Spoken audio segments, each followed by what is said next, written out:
Let us get to the grit of it and speak of the truth.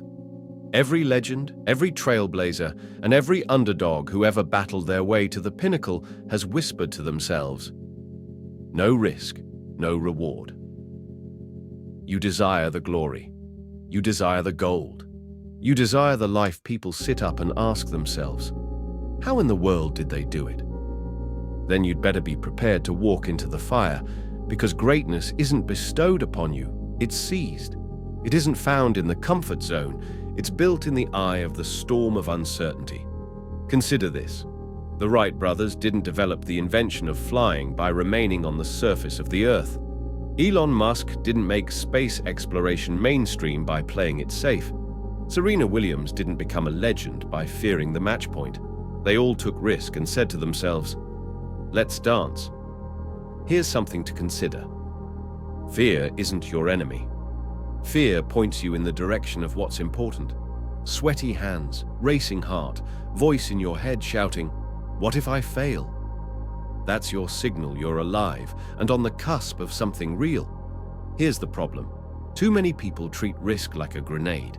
They spot it, they panic, and flee in the opposite direction. They accept crumbs instead of the feast because they're too fearful to fight for it. Here's my question for you. What's the cost of playing it safe? Let's talk. Regret. Regret isn't an attitude. Regret's a specter that follows you to your grave. You think playing small protects you? You're robbed. You're robbed of your potential, your legacy, your ability to leave a mark. Come on. You know why people don't jump? Because they're addicted to certainty. They need guarantees, safety nets, permission slips. Here's the thing. Certainty doesn't actually exist. The job you're grasping onto? It can vanish tomorrow. The relationship you're settling into? It can implode. The world doesn't pay for safety. It pays for courage. Think of Steve Jobs.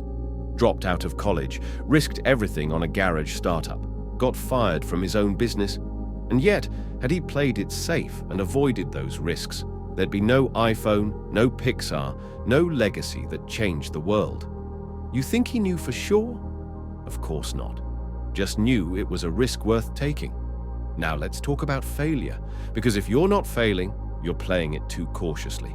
Failure isn't the end. It's the tuition you pay for success. J.K. Rowling had been a single mother who had bankrupted herself 12 times and been rejected by 12 publishers before Harry Potter rewrote history.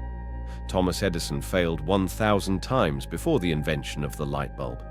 Colonel Sanders heard no 1,009 times before KFC became an international brand.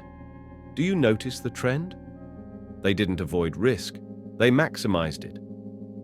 Every no was a stepping stone, every failure a setup. Because the truth is this, the reward isn't the trophy at the end. It's the person you become by risking everything to try. Now let's get real. You want the payoff? You have to be friends with fear. Begin small. Quit the soul-sucking job. Begin the side hustle. Have the difficult conversation. Request the raise. Get on stage. Send the email. Every risk, no matter how small, is a muscle you build. And muscles build up under tension. And this is the thing. You don't have to feel prepared. Nobody ever does.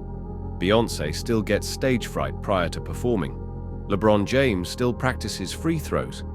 Courage isn't the absence of fear. It's acting despite it. Let the excuses go. I'm not intelligent enough. I lack the resources. It's too late.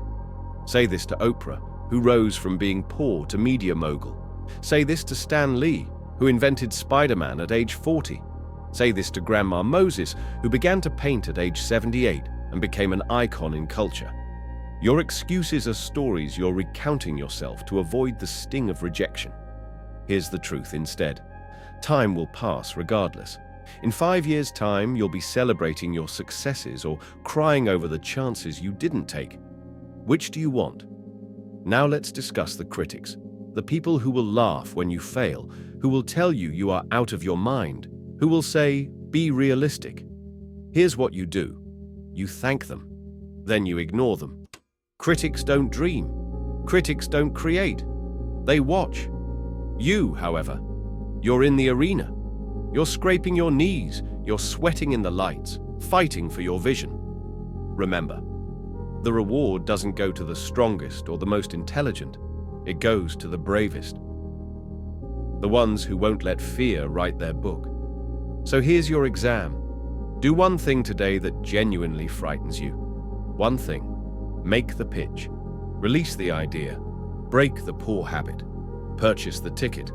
Burn the plan B. And do it again tomorrow and the next day. Over and over and over again, until risk becomes your cadence, until uncertainty energizes you rather than paralyzes you. Because the mountain of reward is ascended step by step. You don't need to visualize the whole path, just take the initial step. Closing thought. One life, one opportunity, one try to leave a mark beyond yourself. The universe isn't concerned with your comfort, it cares about your courage. So ask yourself this question. What risk have you been avoiding? What dream have you been pushing to the side? Whatever it might be, do it. Not because you're guaranteed to succeed, but because the risk is the reward. It's the fire that forges greatness. It's the journey that propels you to unstoppable heights. No risk, no reward, no guts, no glory, no leap, no wings. The clock is ticking. Jump.